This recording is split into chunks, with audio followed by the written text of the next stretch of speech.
You are listening to the Hiking Radio Network, where we talk the walk with shows by hikers, about hikers, for everybody.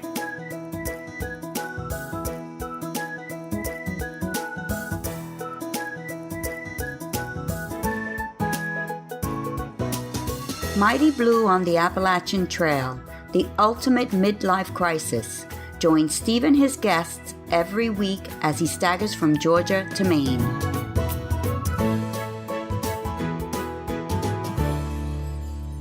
Hi guys, I'm back again. I'm still in Spain and still thinking about hiking. This is Mighty Blue on the Appalachian Trail, the ultimate midlife crisis, and we have moved on to episode number 126. This week we have Dawanna Blue, or Sally Forth. You're going to hear a slightly embarrassing confession from me early in that one regarding her name. Dawanna has a great approach to hiking the AT and really tailored her journey to suit herself. There are many ways to do every hike. This is hers. Dawanna will be on in a moment. I haven't done much more preparation for the hike, though I've been fielding a few comments from some of you and I've been looking at the various options available. So this week, in the middle section, I've asked myself the questions I asked all the other members of the Mighty Blue class of 2019. It got a little bit more serious than I'd expected, but, well, that's what I'm thinking. One thing I wanted to say after last week's show, I mentioned that I've been thinking about Z-Packs for a tent, and I said how expensive it is. Well, it is a lot in comparison to other tents, but when you think about it, it's only about $100 a month for a 6-month hike. You'll still have the tent when your thru-hike is over. So I suppose that these things are all relative, and in comparison to some other tents, the Z-Packs looks pricey, but when you look at it in those terms, it isn't bad at all. By the way, in case you're wondering, this isn't because they're about to sponsor me for my hike, but if you're listening, Z-Packs, call me. Now let's meet Dawanna Blue, or Sally Forth. Here is Dawanna. Okay, I'd like to introduce you to somebody who I presumed was really named Sally Forth, with the great trail name of Dawanna Blue, and I kind of felt a bit of an affinity because I'm Mighty Blue, of course. Turns out I got it completely about face. This is Dawanna Blue, who goes by the trail name of Sally Forth. So, hi, Dawanna. How are you? Hi, Steve. I'm great. How are you?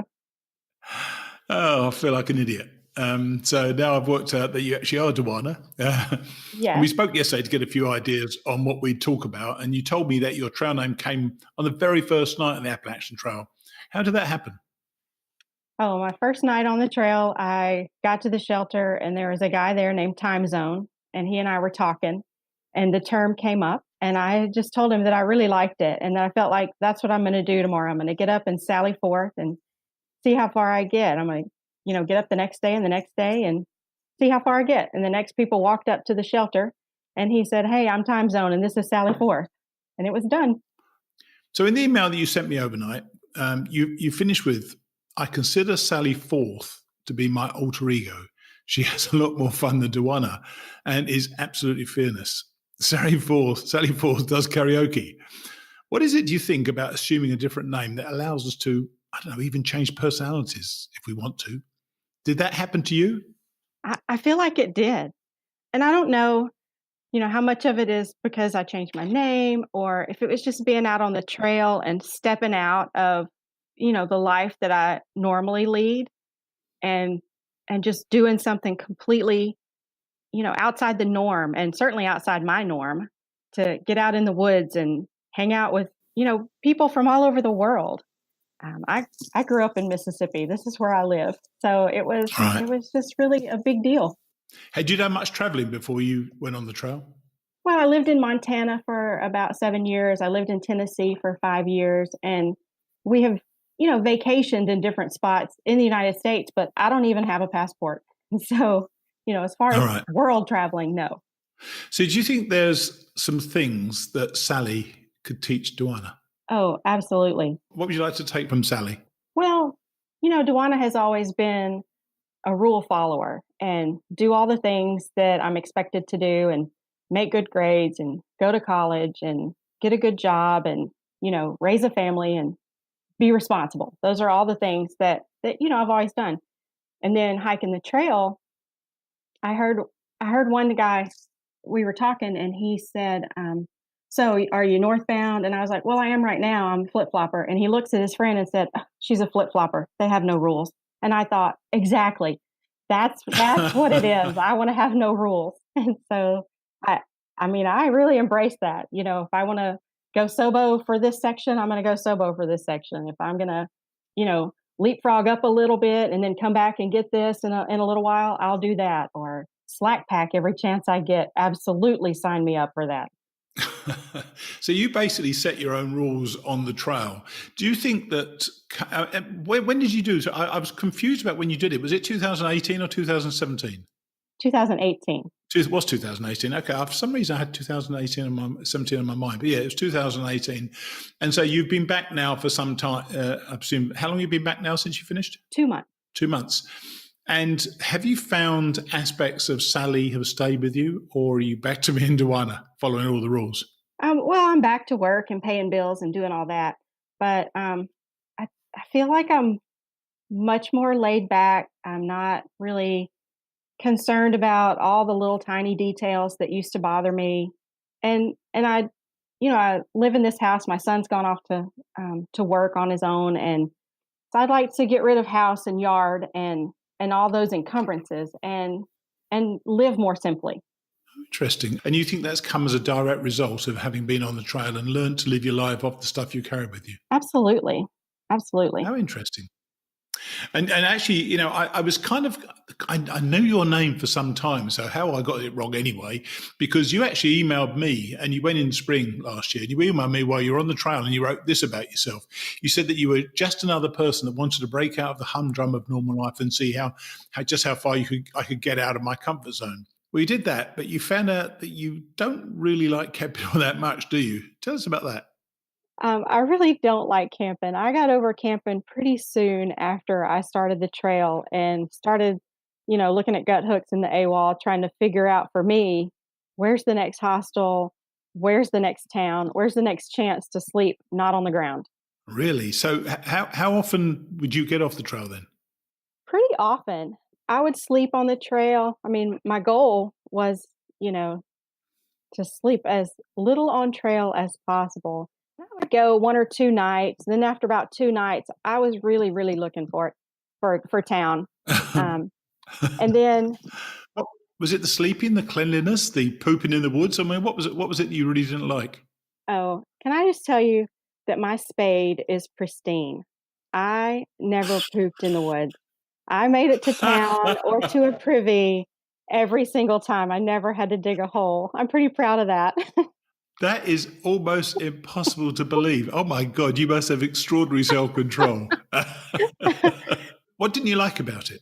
um, Not the pooping in the woods bit, but what didn't yeah, you like about actually camping?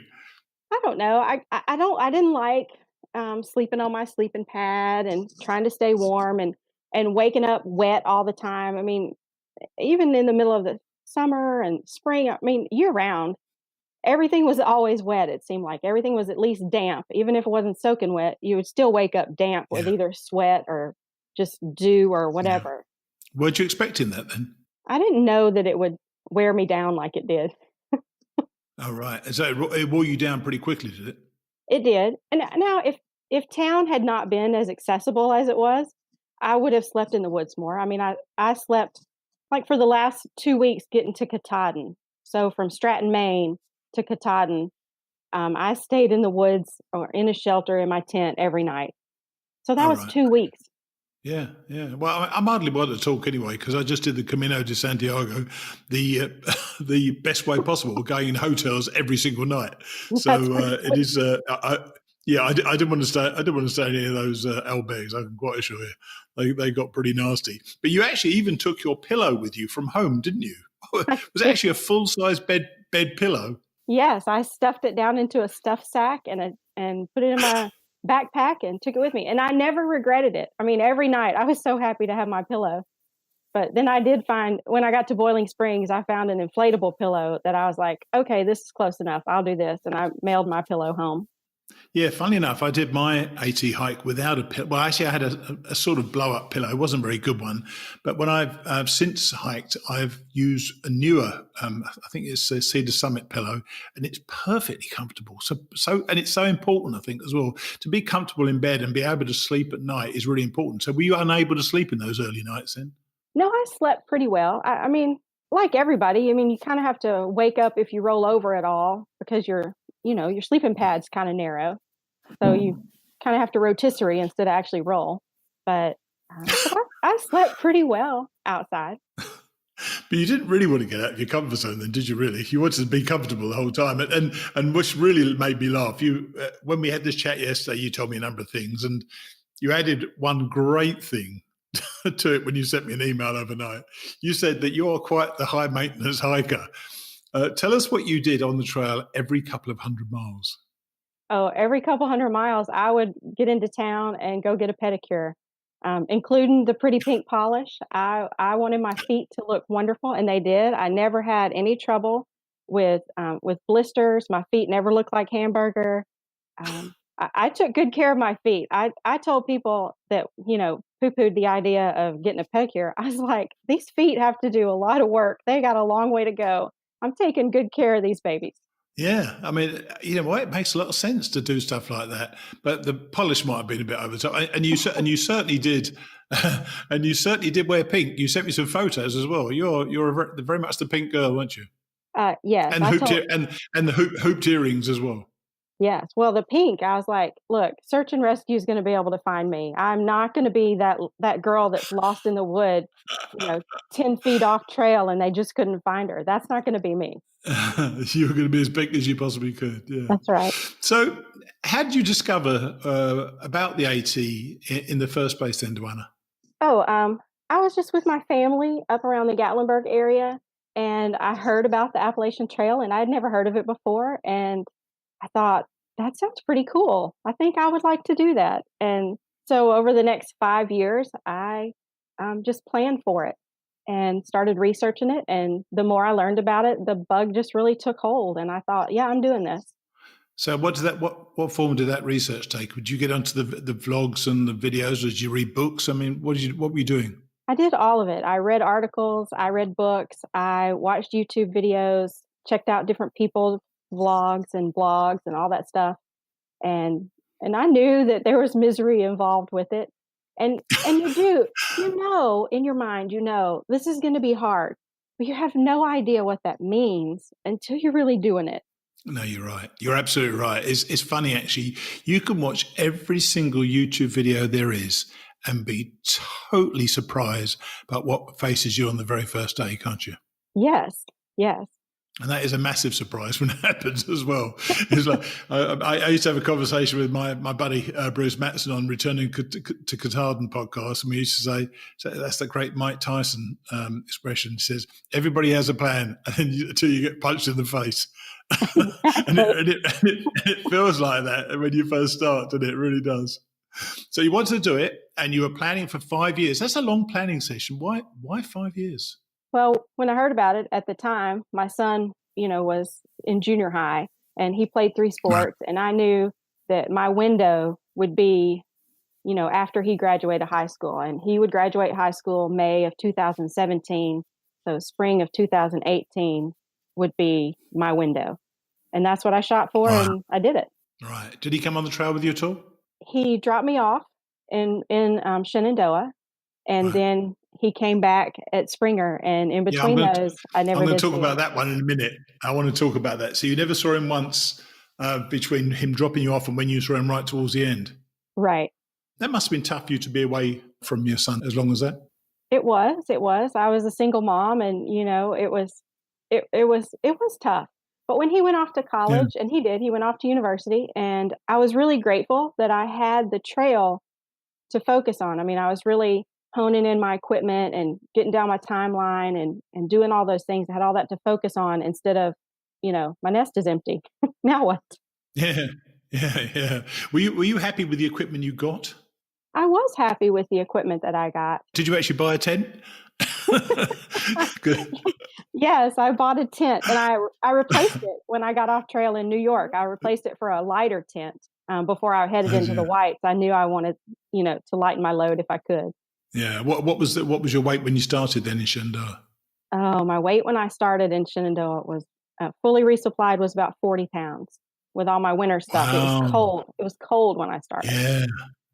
I thought you started in May time. I started April 16th. Oh, April. Oh, you started April. Okay. And as we said, you started in Shenandoah because you were going to do a flip-flop. But that wasn't the original intention, was it? Tell me what happened. Well, I changed jobs. I had intended to go northbound, but I changed jobs and started a new job in August. And so it was just going to work out better for me to not leave in February or March. All right. So I pushed it out a little bit, and it also afforded me doing a flip-flop. I knew I would be able to get to Katahdin on time. And I had no idea how strong a hiker I would be. And if I had started in Georgia, I would have had to start pretty early, I think, because I'm inexperienced. I have no idea how fast I'll be. I'll probably be pretty slow. And I was pretty slow to begin with. I think everybody is. I think actually it's the best way to start as well. Yes. So you got to the flip, you actually turned up in Harper's Ferry at the Flip Flop Festival. Was that a plan for starting at Shenandoah so you would get to Harper's Ferry for the Flip Flop Festival? Yes, the Flip Flop Festival is at the end of April, and I didn't want to wait that long to start. So, but I did want to get to the Flip Flop Festival. So I started 100 miles south of Harper's Ferry in Shenandoah, and I gave myself 12 days to hike that 100 miles to Harper's Ferry, and I made it in 11 and was pretty happy about that. Got to do the Flip Flop Festival and met so many people. As you told me, you met Chrissy Funk, who's been a guest on the show, Clay Bonham Evans, and Michael Carbonneau, Strummy Stick. Strummy Stick, yeah. And I understand you got quite a bit of support from them on the hike. I mean, they were, once you got to know them, they were following you on the hike, were they? They were. I don't know why they picked me out of the crowd. I don't know. Maybe they followed 10 people, but they definitely followed me, and they became such cheerleaders and such a great support system. They were all three people who had been on trail, and my family and friends at home were a fantastic support system, and I couldn't have made it without them. But the people, the Clay, Pony, Strummy Stick, and Chrissy, the people who had been on trail and knew what I was going through and what I was facing and how hard it was and how it gets in your head, when they would reach out to me and respond to Facebook posts or send me a text or whatever, that really meant so much. And that was as much of a support as the home support was. Isn't it funny how these people who come from all different walks of life, you meet them on the trail and you meet them on the same terms, don't you? You meet them on equal terms, whatever you are, whether you're hiking with a 17-year-old or hiking with a 70-year-old. They're the same attitude. They just want you to succeed as well, don't they? And people do definitely get invested in other hikers. They want to see those other hikers get the support. Yeah, it never feels like a competition. No, you're exactly right. It never does feel like a competition. And it never once felt that at all. I was always as disappointed for somebody else leaving the trail as I was pleased that I was carrying on, if you know what I mean. I do. When someone leaves the trail, it can be, especially if you've been hiking with them for some time and they don't want to leave, it can be devastating to you as well, can't it? Yes. I think everybody grieves when you hear that somebody left. You're like, no. In fact, didn't it happen to you? Now I'm just trying to remember that you actually did meet somebody who had to go back home, and you were left by yourself, weren't you? Right. I actually had several hiking partners that went back home, but Batgirl, I hiked with her for probably 700 miles, and and she had to go home, and that was painful. She actually went home twice. The first time for a family emergency. And then she came back and we met up in Hanover and she was going to hike, the rest of the way, New Hampshire and Maine with me. Sure. And she didn't make it all the way, and it hurt again when she left again that time. Yeah, it's kind of odd, isn't it? How you just become such friends with somebody so quickly as well. It's a remarkable thing I've never seen in any other walk of life I've ever been involved with, and I've been involved in lots of different things in my life. to find that support from other people is extraordinary. And your home support, you mentioned home support, so your family supported you. Did they resupply, or in what way were they supporting? Were they just sending you encouragement? What were they doing? Well, my sister would send me a resupply if I needed it. I would tell her. We didn't have it arranged in advance. I know some people do that, but I would just kind of figure out a week out. Hey, these are some things I need, and here's where I'm going to be. Can you send them? Yeah. And usually we just sent stuff to hostels. We didn't really try the post office. We did it twice, and I was lucky enough to make it to the post office on time. But most of the time we just did hostel drops. And then otherwise my family did come out. Like my brother came and met me and slack packed me and fed me. And then my sister came out and stayed for a week and Chrissy came out and she flew out and we hiked for a week, and my sister and brother-in-law were there too. And so they slack packed us for that week. And it was a lot of fun. Can you, and I did ask you this yesterday, so I'm going to ask you the same question. Can you imagine doing this without any support at all? Because I know a lot of the youngsters on the trail I spoke to were doing it with no support from home. In fact, they were doing it often with the disapproval of family. I cannot imagine. For me, I can't imagine trying to do it without any support from home, and even disapproval. Oh my goodness, your morale gets pretty low anyway. And if somebody's at home telling you, well, you should just come on home anyway, that would just be really hard. That's not helping, is it, at all? No. Yeah, you don't want someone to give you, you're coping with enough as it is where you're on the trail. To have somebody giving you grief from home must be the toughest thing. It really must be. I think so. And you've already mentioned that you slack packed. Had you heard of slack packing before you actually started the trail? And were you planning to slack pack your way all the way through, or was this something you discovered quite early on? I didn't really know about slack packing. I didn't know what that was. And then when I got to Front Royal, there was a girl there that was just section hiking, and she was going to do a slack pack out of the mountain home cabin there. And I was like, what's a slack pack and how does that work? So I did slack pack one day out of there. And then when I got to Harper's Ferry, when we left from the Flip Flop Festival, Strummy Stick and Pony Clay, they were going to do a slack pack that next day. And I was like, yes, I will join you for that. So we slack packed out of Harper's Ferry, which was great. And you were called at one stage the Queen of Slack Packing, so you really kind of got into it. But you know what? I think that is hiking your own hike. This is precisely how you wanted to hike, how you wanted to do the hike. Yes. But I did wonder, did not staying in shelters or on the trail a little bit more, do you think it helped your hike and your ability to get it completed? Or do you think had you stayed in the shelters and had you hiked and slept on the ground, you might have quit?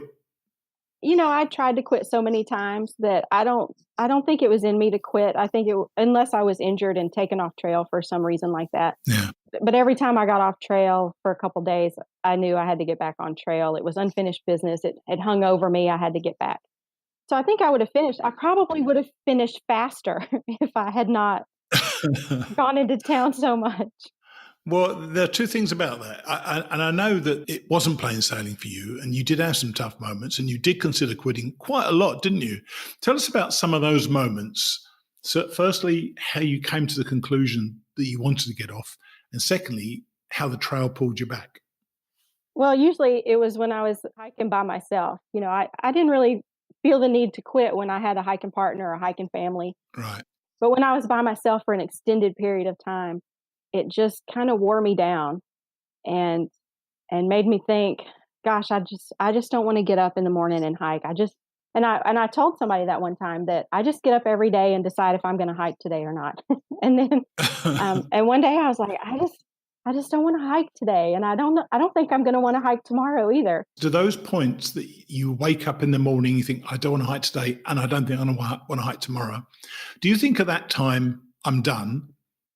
Or do you think I will be back? For me, I always thought I might be done. I might go home. I might not come back. Wow. And but once I was off for a couple of days, I mean the trail was just unfinished business. I would just get antsy. I would get anxious and know that I was not where I was supposed to be, and I needed to get back after it. Didn't you find yourself that repeating history though? Because then you'd think about quitting again, get off for a couple of days, and then you get back on again. Was this something that was just a constant in your trip, or certainly in those earlier days? It was really the worst for me in Vermont. I don't know why Vermont hit me so hard. I know the weather was really particularly hot. The bugs were terrible when I was in Vermont, so maybe that was it. And I was by myself when I was hiking through Vermont. So yeah, I think the combination of those things made it hard. But after I got through that, after I got into the whites, and even though Batgirl left right after we finished Franconia, she left from the Galehead huts. Yeah. I really wanted to keep going. I was really too close to quit at that point, I think. Yeah. Tell us about your experiences in the White Mountains, because you certainly you were high maintenance in that area, weren't you? I was high maintenance. When we got to Galehead hut, I never thought that I would stay in the huts. I thought, well, I might do work for stay or that kind of thing. I never thought I would bunk in the huts. Yeah. But when we got to Galehead, Batgirl walked in. It was 10 a.m, and she said, "Have you got any bunks?" And the girl behind the counter said, "We have 2 for tonight." And she said, "We'll take them." And then she took their pack out trail the next morning and left, but I kept going. But from there, I thought, well, what's the next hut? And it was Zealand Falls. And I called them. They had a bunk for the next night. I was like, book it. And then my sister got me the next bunk. I could text her when I couldn't call. Sometimes I could get a text out. And so she did. She got a bunk for me at Highland Center. And then when I was at Highland Center, they actually had a bunk open at Lakes of the Clouds. And it was a Saturday night, but they had a bunk. And so from Highland Center, I booked that one. And then I also had a bunk at Madison. So I stayed at 5 of the huts just on the fly. Oh, that's hilarious. I slept on the floor for some of them, I got to tell you. And it was nowhere near as comfortable. Was it quite comfortable in there, by the way? Because I never saw that side of it. It was comfortable. There was, it was a privy toilet, and there was no shower. And, the huts are pretty primitive, but it was a nice bunk. It was a nice place to sleep, lay your head down and be in out of the cold. I mean, it was pretty cold at Lakes of the Clouds, and I was glad not to be sleeping outside in all that mess. Yeah, I remember I found myself a bench to lie on Lakes of the Cloud. I thought I was in heaven. I was actually lying on a bench and not on the ground. And we've actually often talked on the show about the expense of doing a thru-hike. Yours sounds so expensive. Did you ever work out the total cost, or is it whatever it cost was whatever it's worth it for me to do it? It was around 11 grand for me to do it. $2,000 a month. About nearly $2,000 a month, I guess. Then, yeah, well, right, it's a lot of money, isn't it? But you know what? It's if you've got the money to do it, or if you're happy with spending the money to do it the way you want to do it, I think is absolutely the right way to do it. Now, being a flip flopper, and this is a thing that's always put me off being a flip flopper. Tell us what it was like for you, because I know you were hiking with people, and you hiked Katahdin with other people who were finishing. What was it like to go up Katahdin with other hikers and then know that you still had about 900 miles to finish? Well, that whole build, through the whites and through the 100-mile wilderness, and then climbing Katahdin, it's a steady build. Yay, we're getting there. I mean, you just feel that excitement, and of course, I was surrounded by a bunch of nobos, and you get caught up in their excitement about it, which Sure. Katahdin, there's no doubt. I mean, it is an amazing, amazing mountain, and I'm so glad that I climbed it. Sure. But yeah, you get to the top, and they're kind of emotional. I mean, and then they realize coming down, oh, I'm done. I'm not going to hike tomorrow. And they're emotional about that as well. And then you think, well, I've got 900 miles to go, and that kind of sucks too. But you said you felt you were done. You were broken, didn't you? Yeah. The whites and Katahdin and all that. I mean, they're hard and they break you. And there are days going through the whites where 8 miles was all I could do, and even Katahdin was a 10-mile day, and it was a hard day. I didn't want any more than that. Oh yeah. And And so you feel broken. You're like, I can only hike 8 or 10 miles. What's wrong with me? But then, you flip back, and I flip back to Shenandoah, the middle of Shenandoah, and coming south. And, right away you're doing 5 miles in 2 hours. And so Virginia just pats you on the back and says, "You go, girl. I got you. You're fine. You go on." And so you get back up there to your big miles again. It's funny, actually, Dawanna, I've always been not against it. I mean, happy if anybody wants to do a flip flop. Always, I never thought I could get the motivation to go from the halfway down south again. But you were very strongly of the opinion that this was a lot of fun for you. You really enjoyed it. Were you with other hikers at the time? When I first flipped, of course, I had to find new people because Of course. everybody that flips, they don't all flip to the same spot. Even the people that I rented a car with from Katahdin and came back, they were going back to Harper's Ferry, and I was going back to Shenandoah. So we were Right, about yeah. 100 miles apart. Everybody restarts at a different spot, a different time, all that kind of stuff. So you do find new people, and it takes a couple days to find new people, but then all of a sudden you get to Waynesboro, and hey, there's all the people at Stanimals. Yay, here they are. Were there quite a few people still heading south at that stage? Yes, you see the flip-floppers that are heading south, and then you start to see the Sobos, and it was crazy. I mean, people that you met in New Hampshire that were going Sobo, and now then you flip to Virginia, and here they are again. You're meeting them again. That was kind of cool. I bet it was. Yeah. But your mindset had changed by now, hadn't it? Because you said you were broken, and yet you obviously were revitalized, and you said you really enjoyed those last miles. Talk us through that. Was it a real mindset adjustment you made? Over time, I don't know. I mean, it wasn't like a moment where I was like, "Oh, this is awesome again," but it did become really awesome, and it became fun. And all the people that the trail gets a lot more forgiving. When you flip back and you're going south, and the people that I was with were largely flip floppers, and we're all of the same mindset because we had seen the finishers at Katahdin, and we had seen that they were done, and that it took a toll on them to be finished. And so we knew heading to Springer that we wanted it to be fun. We wanted to take our time. We wanted to enjoy it. We wanted to appreciate it. And we wanted to be in the mindset of finishing, not, when you go to Katahdin, it's build, and then it's a drop off. And we wanted to just gradually, step down to the finish. And that's what we did. We slowed down, gradually stepped down to the finish. Well, I'm glad that you've put it that way. I've always, I love the idea of a flip flop, as I say, but really for me, finishing Katahdin was only the thing I could ever imagine doing. Because I'd always imagined that kind of scrubby little patch up from the car park on the forest road would be a bit of a letdown when you're going to finish. Well, that's what it is, isn't it? A bit of a letdown when you finish. But and I know you were about to refer to it earlier on, but for you, it was really, really special, wasn't it? Tell us why that little walk up was so great for you. Oh, it was great for me because, my son had dropped me off in Virginia. And then when I got to that parking lot at Springer, a mile below the summit there, he was there. He had driven up and he was there, and I just threw my poles down and ran up and grabbed him and sobbed and cried and made a whole huge scene and embarrassed him. But of course. But he did that last mile with me. He did that last mile to the top, and it was awesome. He had brought champagne and orange juice. We had mimosas and just had a big time. Fantastic. I bet you're in tears all the way up there, weren't you? No, I got over it, and he was impressed at how fast I was moving up that mountain, though. He was like, "You're hiking a lot faster than before you left." I was like, "Oh, I'm sorry. Do I need to slow down?" He said, "No, I can keep up." Oh, dear. That's funny.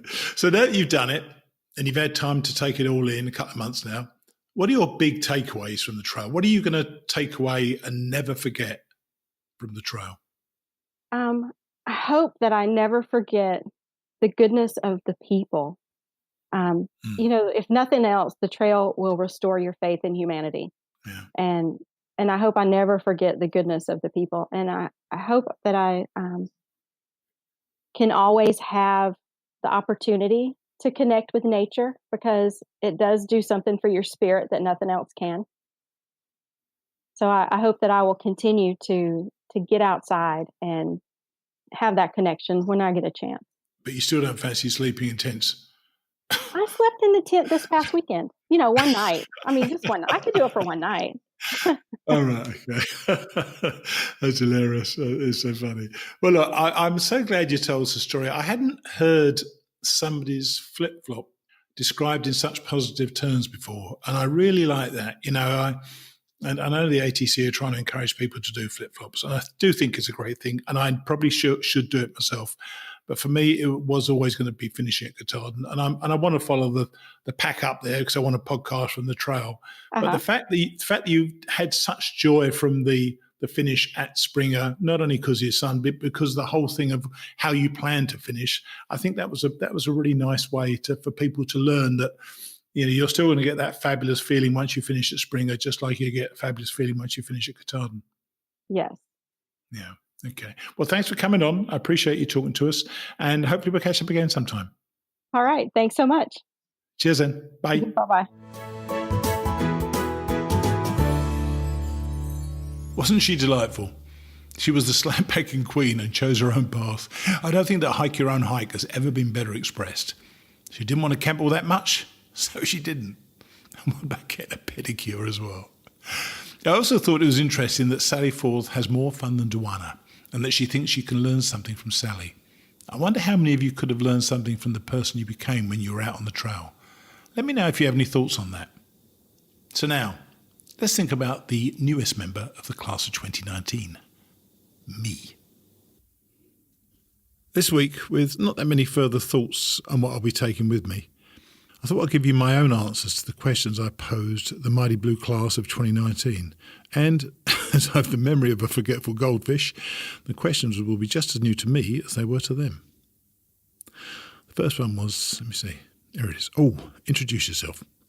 Name, age, where you live, your start date on the AT if already chosen.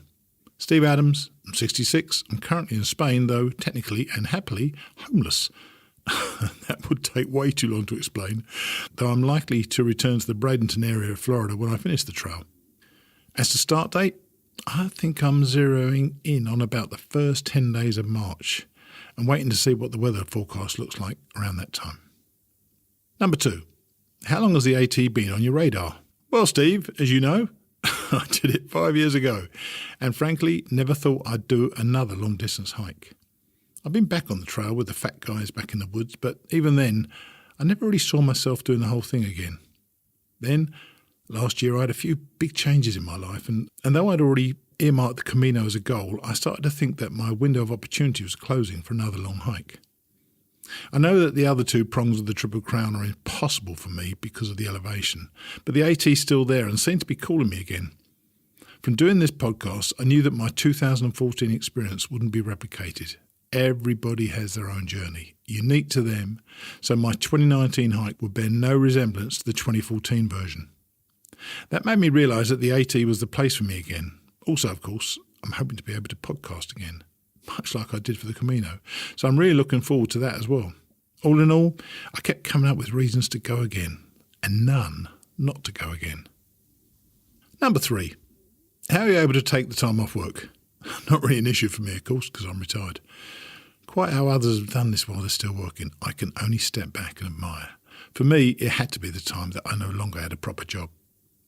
Number 4, you go Nobo, Sobo, or Obo. Well, you know how I feel about that. Nobo was really the only way for me, though I must admit that Dawanna's enthusiasm for flip-flopping really struck me this week. But believe me, once I finished at Katahdin, the only thing that I wanted to do was to have that feeling again. Everybody who's had the feeling knows precisely what I mean. How lucky am I going to be on a morning in about, early September, getting ready to climb Katahdin for the second time. Just thinking about it makes me giddy with excitement. So it's going to have to be Nobo for me again. Number 5, how are you putting together the gear that you'll be taking? Well, you know that one. I'll be repurposing some of the stuff I had before and buying new stuff that hopefully some of you guys are going to suggest to me. By the way, I did get several suggestions for tents and backpacks this week, so I'll collate them and get back to you with them next week. Number 6, How will you prepare for the physicality of the hike? This one is a bit of a head-scratcher for me. My personal experience is that virtually nothing can prepare you for the assault on your senses as you start the AT. I was out of shape and in about the next 200 miles, I got in shape. The walk will do it for me, though I confess having started walking about 4 miles a day here in Spain in the golfing community. There's a couple of hills, but really there's nothing that I can do that's going to prepare me for those first few days. I've got to tell you, I can't wait to get at it. Number 7, have you considered the mental aspect of the hike, and how do you think you'll cope when you have the inevitable tough times? I'm afraid that this is one of the imponderables. In 2014, I just got on with it. I wallowed a bit, I sulked a bit, and just kept on going. I hope that some of that fortitude still remains as part of my makeup. I guess the only way I'll know is just doing it. My big concern when I started thinking again about the AT was my why. Why did I feel the need to do it again? So perhaps that may rear its ugly head again when I get down over things. I'm hoping that you guys will pull me through it and keep me pointing in the right direction. We're just going to have to see. Number 8, how have you planned your money for this trip? I haven't really given that a great deal of thought. I think it's going to cost me in the region of $1,000, maybe $1,500 a month. And as I'm paying neither rent nor mortgage, I should be okay. This is one of the most wonderful parts of being effectively homeless. When it's all over, I'll be joining the world of normal people once more with a flat of my own or maybe just a rental. To be honest, I don't really care. This is the project immediately in front of me, and this is the one I want to expend most of my energy on right now. Number 9, why do you think you can beat the odds of 1 in 4 finishes? Easy. I've done it before, and I know what it takes. If I could share with you one thought, and it's one that I read in Dawanna the day before I went to Amicaloa in 2014. I opened a book and I saw the sentence to the effect of something like, this has to be the thing that you want to do more than anything else this summer. And for me, it was then and it is now. So I've no idea if I'll be successful, though I know that I have it within me to be successful. The rest is just luck. Number 10, will you have logistical support for when you're out there? Now here is where I think I have a huge advantage over many of my fellow travellers. Some of you have already reached out to me to offer me assistance on my way, including food, resupply, slack packing and all sorts of generous offers. I need to be careful that I keep the hike the way I want it, but I can't help thinking that this support will help me enormously. I'm so grateful for the people who have contacted me. I also want to say that I'd love to meet up with any of you who live close to the trail. Come and have a beer with me on the journey. We can swap a few stories and have a few laughs. I'll be posting on the Hiking Radio Network Facebook page when and where I'll be, so I'd love any of you to come and meet me if you can. Number 11. What part are you looking forward to the most? I think I'm looking forward to the people once more. I've seen the places, and though I'm still going to have a picture of me sitting, I don't know, way too close to the edge at McAfee Knob and screaming like a demented buffoon at the brown sign of Katahdin, it will be those intimate, quiet moments of human interaction that will really mean the most to me. It truly was before, and it definitely will be this time as well. Number 12. What about the bits you're looking forward to the least? I can't say that I'm relishing the prospect of the rocks in Pennsylvania, but really there isn't anywhere on the trail that I don't want to return to. The good bits, the bad bits, and the indifferent bits are all great and integral to the trail. There'll be days when I'm feeling down, and there'll be days when I feel like I've just taken a lot of coke.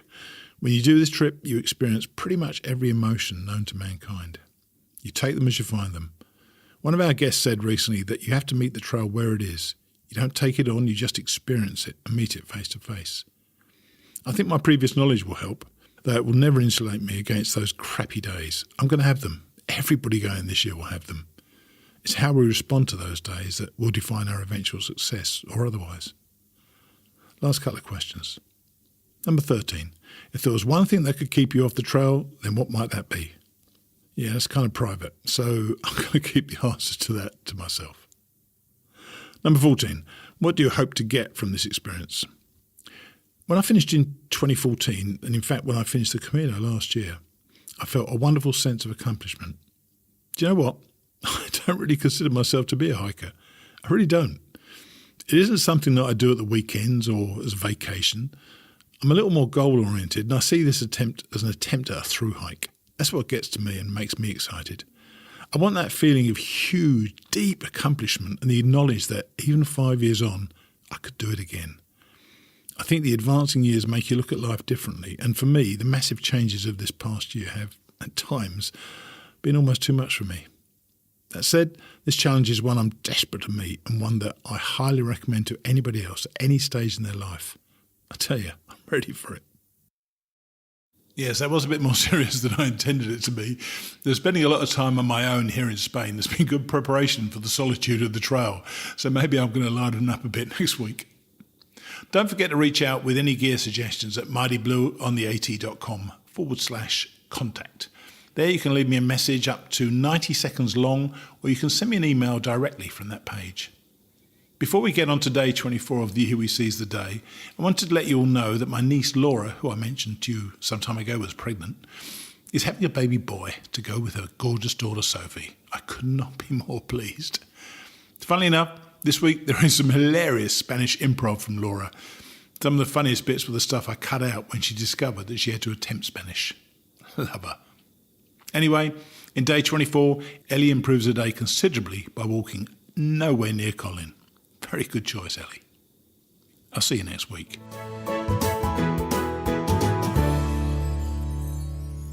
Chapter 25, Day 24, Leaving Astorga Apart. Ellie, where the heavens meet the earth. Today I set off alone, without a map or guidebook, and again without Colin. There are 2 nights, 3 days, and 75 kilometres ahead before we are both scheduled to arrive in Villafranca. Though he's agreed to meet me there, I would not be surprised if he doesn't. I am approaching Cruz de Ferro, the highest point of the Camino. It is the Iron Cross icon that the beautiful Swedish pixie Petra had shown me in her guidebook the night before we set out from Roncesvalles. That night, 25 days ago, I imagined myself standing at the foot of it, the highest peak, and knew that if I made it there I would have won. Santiago from Cruz de Ferro would be a formality and nothing more. We've not seen or heard of Petra since. I look back now and wonder if she may have been an angel sent to Roncesvalles to give me hope.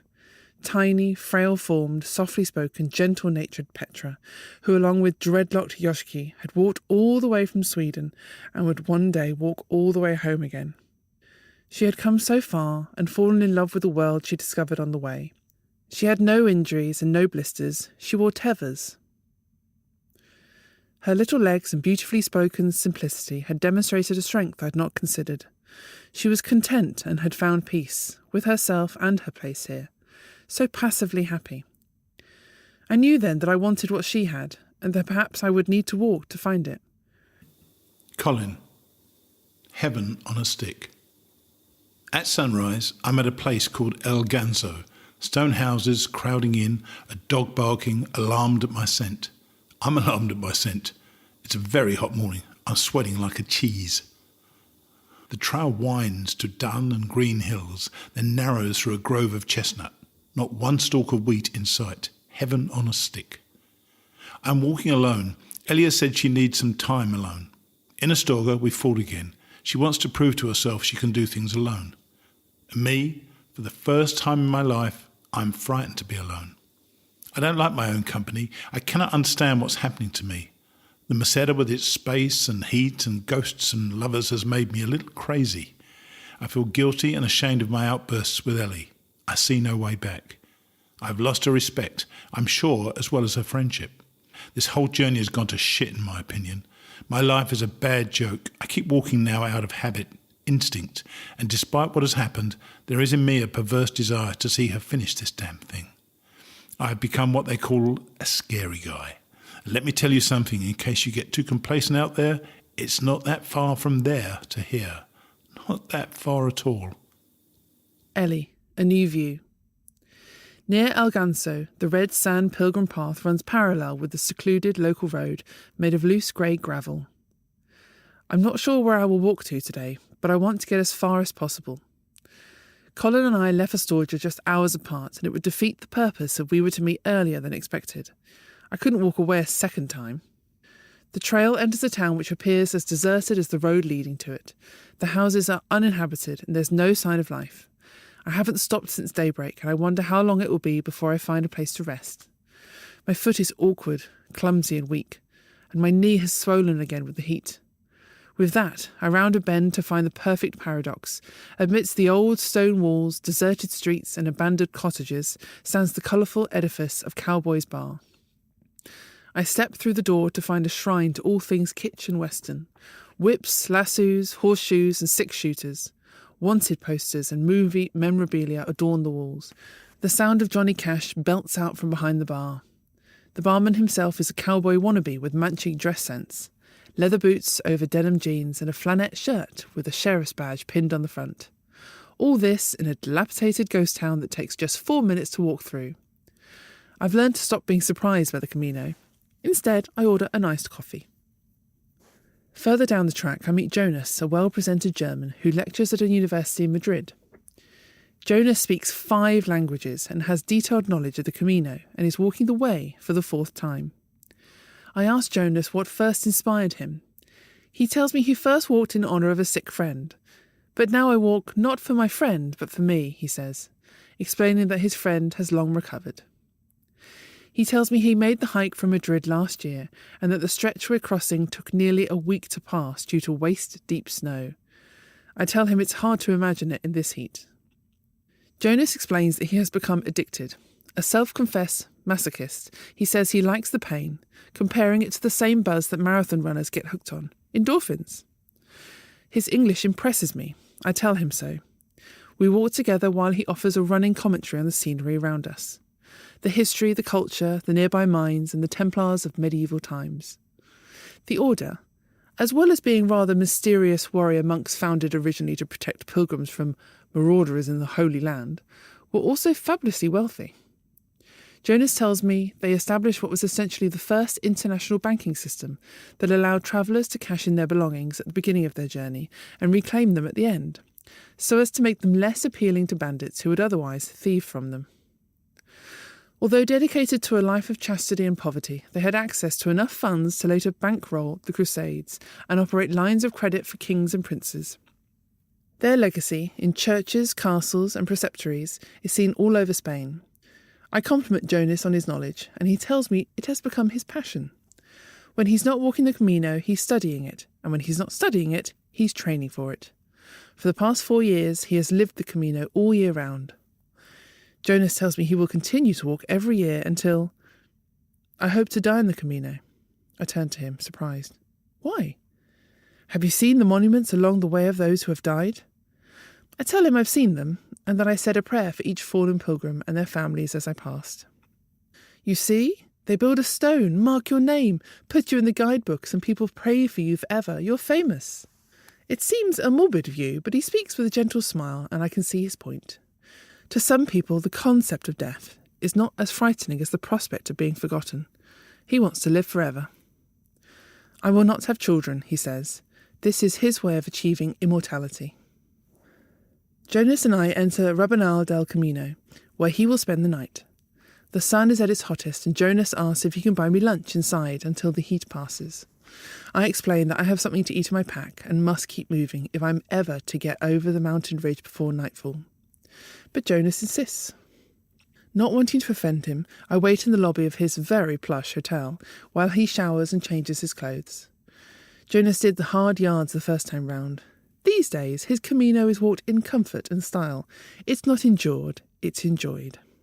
After a delicious lunch with fine wine and silverware, I thank Jonas for his generosity and his company, wishing him the best and promising to keep in touch. It is mid-afternoon and I still have a mountain to climb. On the edge of town, the land drops away to reveal an open valley preempting a monstrous mountain pass. It is like standing before an endless ocean. The landscape has changed again.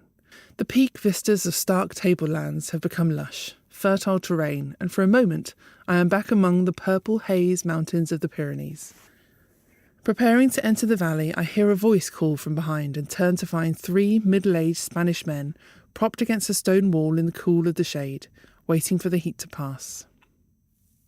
No veas tontita, es demasiado peligroso, heche muchísimo calor, they warn.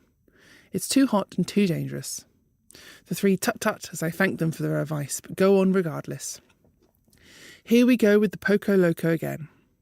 Yes, it's hot and I might well be mad, but I'm fit now, and I'm Australian. Leaving Rabanal del Camino is exciting. The narrow trail ahead is empty, and I am happily alone, the summit in the distance, winding up and down the path through fields of green towards the sheer ascent. I note the energy throughout the hills is thick and unsettling in a way. Passing the remains of ancient Templar ruins, I am reminded that this has been considered sacred land to many denominations throughout the ages who inhabited the region and still is to the dissident hippie communities who live off the land of nearby valleys. The mist thickens as I edge further on. On the other side of the bleak ruins of Fonsbedon, a harsh summer's day turns grey, and a brooding cloud hangs on the summit. Staring up at an eagle, I see flashes of lightning directly above.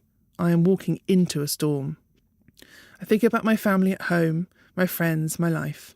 I think about where I have been and wonder where I will go from here, what the years ahead will hold. What will I wish for when I look up towards the pinnacle of the Iron Cross and know I have achieved that which only weeks ago seemed impossible? Whether I have stopped to acknowledge it or not, a lot has changed. I have changed. I would not be here alone if I hadn't. I would not still be here at all. This task is no longer daunting, it's fun, and as crazy as it seems, alone out here amidst the heavens and the earth, I am having the time of my life. Colin, a walk in the park. At Rabanal del Camino, there's a church attached to the monastery. I go inside and find two solitary pilgrims in silent contemplation. The church is small. There is no high altar, just a single crucifix. Christ hanging on the cross, simply lit from below by a small lamp. I cannot sit here. I do not want my contemplations to be of a man suffering and slowly dying. Get enough of that at home. Got enough of that now. I look around the narthex, but there is no Madonna here, just a dark church with agony central, illuminated and revered. I walk out into the misty cobbled yard, hoist on my backpack and keep walking. From Rabanal del Camino, the path ascends into the clouds through the ruins of Fonsbedon. It is sad and mistily beautiful in the fog, most of the stone houses in ruins, overgrown with brambles. I could have taken a prize-winning photograph that would have been reproduced in every Thomas Cook brochure around the world, if not for the big green council garbage bins and the bright blue Pepsi-Cola dispensing machine that ruined the frame wherever I stood. A Spanish peregrina sits on a crumbling stone wall, performing running repairs on her feet. Every single one of her toes is encased in gauze and plaster, as is her heel. I suddenly realise how far I've come in 3 weeks. She began her pilgrimage in Lyon, and now she suffers as I did, as Ellie did, with ampolles, blisters. Lyon. I raise my eyes to the heaven. A walk in the park. 300 kilometres. I could do that in a day. My own feet now resemble a pair of well-worn leather sandals, hard bits peeling off, encrusted with dirt and small insects, no feeling whatever. They may not be beautiful, but these buggers will get me to Santiago now. I take off my socks, showing her how ugly my feet are, like a seasoned knife fighter showing his scars to a kid. Look at these, chica. They didn't get this ugly, this smelly and this mould-encrusted sitting on my arse in an albergue in Lyon. The whole tone of the Camino has changed since Lyon. It's the start of the school holidays, and for some devout Spaniards, walking the Camino is a vacation. They are noisy, exuberant and travel in packs. They're as well-meaning, disruptive and chaotic as a litter of puppies. The Camino is a different experience for them. They haven't been pushed from Rome in a wheelchair. They don't walk in memory of a dead wife. This is just their summer holidays, not the trip of a lifetime. Reverence is replaced with hilarity. Why not? It's their country. They hobble along beside me with blistered feet, getting no sympathy, only disdain from the small contingent of foreigners who started in the Pyrenees and are in turn treated with tender contempt by those who started in Saint-Jean-Pied-de-Port and spent the first day climbing mountains. Outside Fonsbedon, I'm lost in the clouds. It is a silent planet where I am the only inhabitant in a world of gorse and loose shale. There are shrines everywhere beside the road, piles of stone laid neatly at the base of stone crosses. These are days I wouldn't mind curling up under one of them.